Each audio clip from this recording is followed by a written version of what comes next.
Hello guys, welcome back to Lost Princess Park Buttons, this final presentation.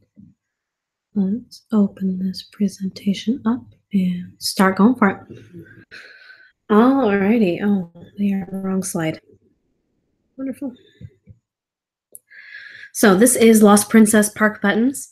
The business is primarily run on Etsy and is a custom button making business that focuses on the Disney parks and their many fans that go to the parks quite often. The mission statement for Lost Princess Park Buttons is: we believe in park hopping till we drop, we believe in staying from rope drop to fireworks, and we believe that happiness is only a button away. We wanted to create a sense of whimsy with the store because it is included with the Disney parks, which is such a whimsical kind of idea.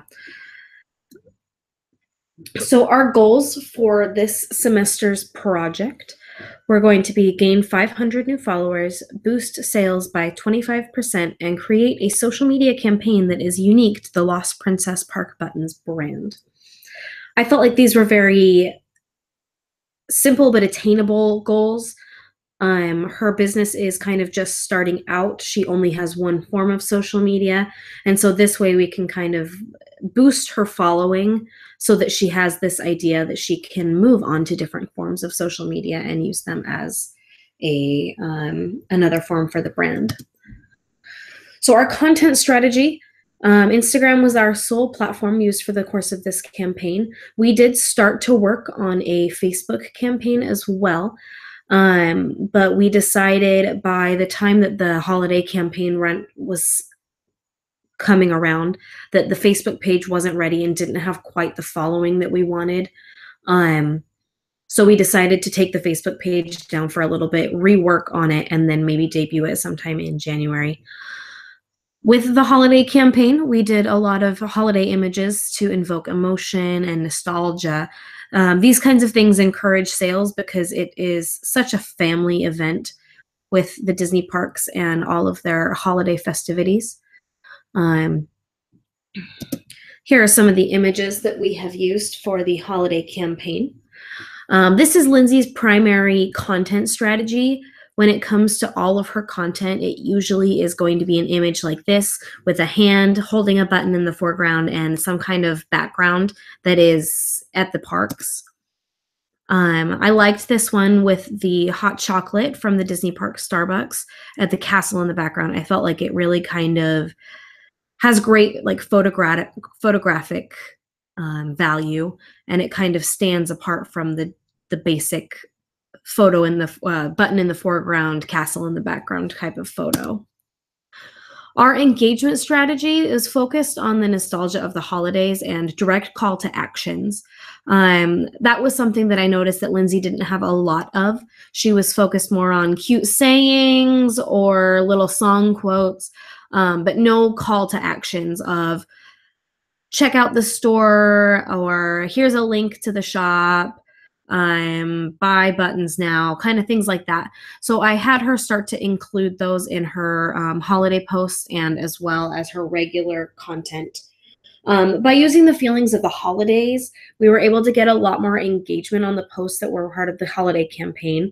We got a lot more comments based on things like, what do your families do for the holidays and things like that. People are more susceptible to answer if it's something personal and it kind of touches the heart. So we really kind of pushed for that kind of emotional value. This was the original content calendar that I had created for Lindsay. I took it to her and we sat down and worked together, and she had actually already had quite a bit of content that her brand representatives had sent her. So this was the original content calendar that I created for her. And then we actually worked together on creating a bunch of different posts. So none of these actually made it to her final Instagram, but we did work together on the content that was posted for the holiday campaign. The campaign was incredibly successful. Lindsay gained roughly 400 new followers over the course of her campaign, and sales went up by 20%. Since the goal was 25%, we consider this a really positive win. Of course, I believe that the holidays may have had a hand in that. People are starting to buy Christmas presents for their friends and their families and their vacations as well. Disney is a very heavy vacation spot for the holidays.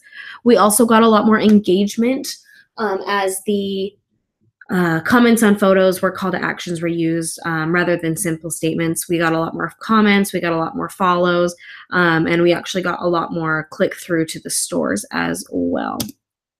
It has been absolutely wonderful working with Lindsay through the course of this semester. She's a dear friend of mine from a long time ago when we used to work together. And it was so much fun to be able to work with her business as well. Communication is definitely key when it comes to working with the client. It really can make or break how you work together, as Lindsay is a very busy girl. So a lot of the times I was left to kind of make some decisions on my own, and sometimes she liked them, sometimes she didn't. It was really good that we were able to kind of speak with each other and speak plainly about what we need from each other as a marketer and a client. If I were to do another campaign with Lindsay, I think I would want to do something more obviously a campaign focused. Like the holiday campaign is great because it does play on a lot of emotions and it does that like generate a lot of response. However, it's something that would not necessarily be seen in the public eye as a social media campaign, like the big shots do with their like the specific hashtags and things like that. Overall, I think this was a really successful project, and I am really happy that the results came out so well. And I think that in the future, Lindsay's going to take this information that we've given and we've worked together on, and she's going to really just turn over her social media and do wonderfully for her business as it continues to move forward. Thank you so much for joining me. We'll have a great holiday and Merry Christmas.